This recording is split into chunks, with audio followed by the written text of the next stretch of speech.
ये धरती, ये ब्रह्मांड पूरी तरह से कांप रहा है। पृथ्वी अब विभिन्न पाप के बोझ से डगमगाने लगी है। समुद्री लहरें व्याकुल हो चुकी हैं, मैदानों को निगल जाने को। कहीं कहीं चक्रवाती तूफान, तो कहीं आंधियां, कहीं रेगिस्तान में बरसात और कहीं बरसात में सूखे की गुंजाइश पनप रही है। मेरे प्रिय बच्चे, इस जीवन में युग परिवर्तन की आंधी चल पड़ी है। क्या तुम्हें अब भी कुछ समझ नहीं आ रहा है? कोई भूख से प्राण त्याग रहा है, तो कहीं स्वादिष्ट व्यंजन कूड़े में फेंका जा रहा है। मानव की मानवता जैसे कलयुग की बलि चढ़ गई है और प्रकृति ने न्याय की डोर को अपने हाथ में लेकर विनाश की लीला को प्रारंभ कर दिया है। मेरे प्रिय, आज मैं तुम्हें जो बताने जा रहा हूं, ये कोई कहानी नहीं है, बल्कि युग परिवर्तन की रखी जा रही आधारशिला है। ये संदेश केवल उन्हीं दिव्य आत्माओं तक पहुंचेगा जिनके रक्त में अध्यात्म का संचार दिन प्रतिदिन हो रहा है, जो दिन रात गुरु कृपा के लिए तरस रहे हैं। केवल वही से पूरा अंत तक सुन पाएंगे, अन्यथा यह लोगों के सामने आकर भी निकल जाएगा और वो इस संदेश की मुख्य बातें जान ही नहीं पाएंगे और दिव्यता से अछूते रह जाएंगे। अब जब तुम इसे सुन रहे हो, इसका अर्थ है कि तुम कोई सामान्य मनुष्य नहीं हो, बल्कि एक धर्म रक्षक हो। तुम्हारे भीतर आध्यात्मिक ऊर्जा का संचार हो रहा है और यही संचार तुम्हें भारी प्रकोपों में भी सुरक्षित रखेगा और तुम्हारा प्रभाव तुम्हारे चाहने वालों के ऊपर भी पड़ेगा।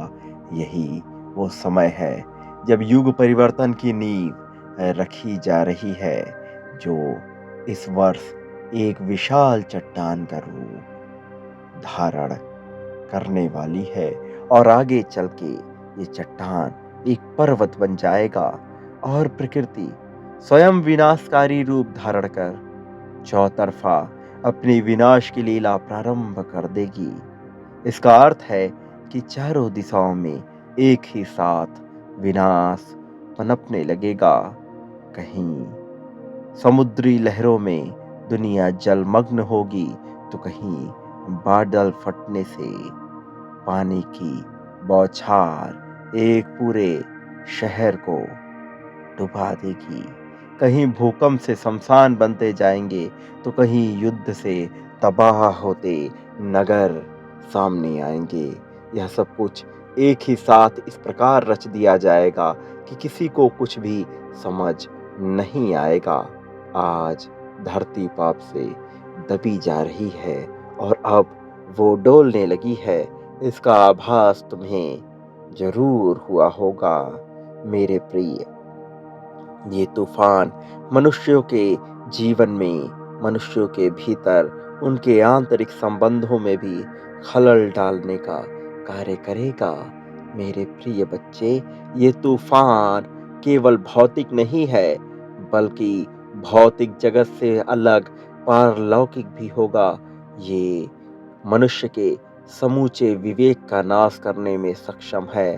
मेरे प्रिय, केवल वही इस भयंकर युग परिवर्तन की चपेट में नहीं आएंगे जो वास्तविक अध्यात्म की समझ को पा सकेंगे, जो ये जान सकेंगे कि संसार बदल रहा है और इसके साथ ही साथ इस कली युग को सतयुग में बदलने के लिए उन्हें अपने मन में परिवर्तन करने की आवश्यकता है।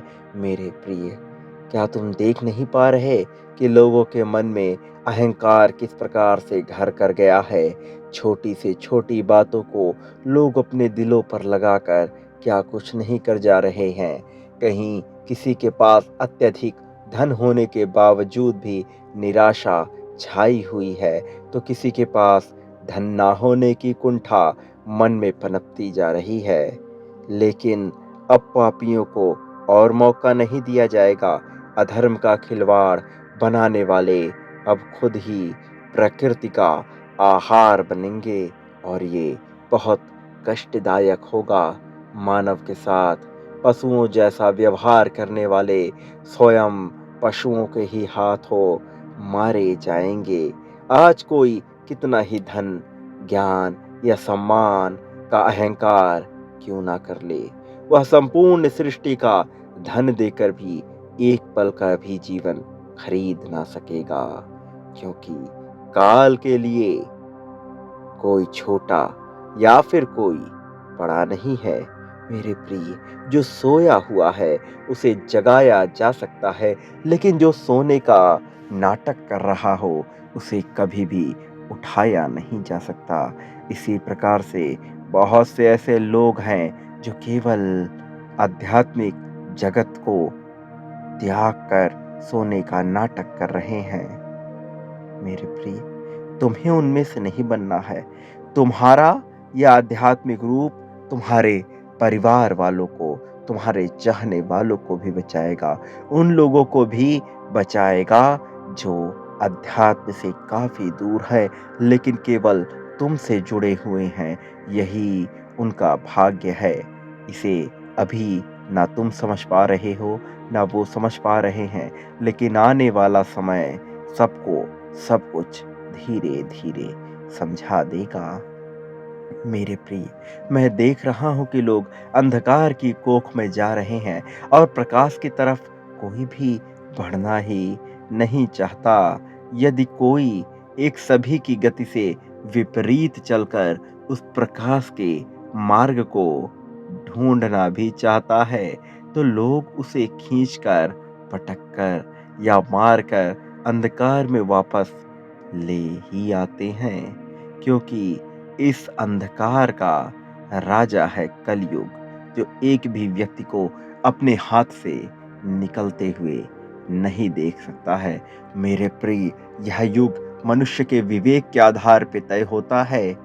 अर्थात यदि मनुष्य के विवेक में सतयुग चल रहा है तो उसका जीवन उसी प्रकार से चलेगा।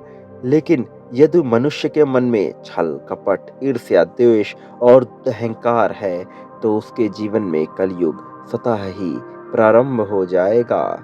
तुम परमात्मा के ऊपर विश्वास करके आगे बढ़ रहे हो, इसलिए तुम्हें हानि नहीं हो सकती। मैं तुम्हारे भीतर से अहंकार को धीरे धीरे करके समाप्त कर रहा हूँ और तुम्हें एक ऐसे मार्ग की ओर लेकर जा रहा हूँ जहाँ दुख तो क्या, जरा सी भी पीड़ा तुम्हें छू नहीं सकेगी और तुम्हारे साथ साथ वे सभी लोग धन्य हो जाएंगे जो तुम्हारा हाथ पकड़कर तुम्हारे साथ चलने को तैयार बैठे हैं। मेरे प्रिय, तुम्हारा जीवन सामान्य नहीं है, बल्कि योग्यता, सफलता, प्रसन्नता से भरने वाला है। इसलिए अपने जीवन में तुम्हें क्या चाहिए, इसका उचित फैसला करो और विचार करो कि वो सब तुम्हें प्रदान किया जा रहा है। यही खुशी की तरफ तुम्हारा पहला कदम होगा। इसे ध्यानपूर्वक सुनो जो मैंने कहा है। मेरा आशीर्वाद सदैव तुम्हारे साथ है। सदा सुखी रहो, तुम्हारी प्रगति होगी।